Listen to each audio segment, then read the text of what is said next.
চোর, লুটেরা, ডাকাত, ব্যাংক ডাকাত, রিলিফ চোর, গম চোর, সব গরু চোর, সব চোরেরা হইলে আপনার পক্ষে আছে।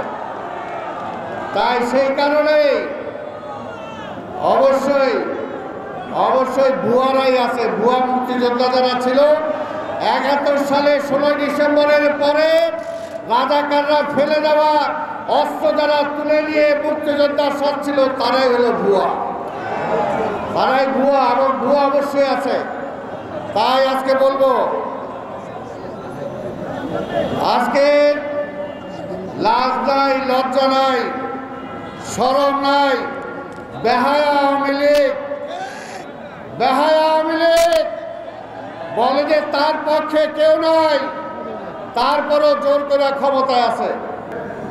যে ডান বাম সবাই নাকি তার বিরুদ্ধে চলে গেছে, ডান বাম বিরুদ্ধে গেছে, আর আমরা যারা মধ্যপন্থা আছে আমরাও তো আপনার বিরুদ্ধে।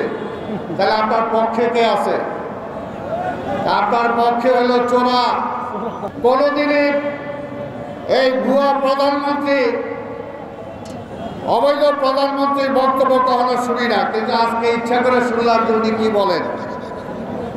ওনার বক্তব্য, ওনার বাবা এক সময় বলছিলেন সারা পৃথিবী দুই ভাগে বিভক্ত, শোষক আর শোষিত।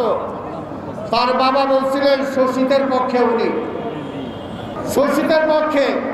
কিন্তু আজকে ওনার বক্তৃতাটা শুনেন, উনি হইল শোষিতের পক্ষে না, উনি হইল শোষকের পক্ষে। কারণ এই যে আজকে রিক্সাওয়ালা ভাই যারা আছেন, শ্রমিক ভাই যারা আছেন, আপনাদেরকে বলতে চাই, আপনারা একটা বনরুটি কিনে খান, পানি কিনে খান, চা কিনে খান, সিগারেট কিনে খান, চাল ডাল তেল সব যত কিছুই কিনেন, সব কিছু থেকে কিন্তু হাসিনার ট্যাক্স নেয়, সব কিছু থেকে ট্যাক্স নেয়। কিন্তু ট্যাক্স নেওয়ার পরেও আপনাদের কি জিনিসপত্রের দাম কমাইছে? জিনিসপত্রের দাম কমে নাই, খালি বাড়তেছে। এই তেলের দাম 2 দিন আগেও বাড়ছে। কারণ ওই যে বললাম, শেখ হাসিনা তো আপনাদের ভোটে নির্বাচিত না।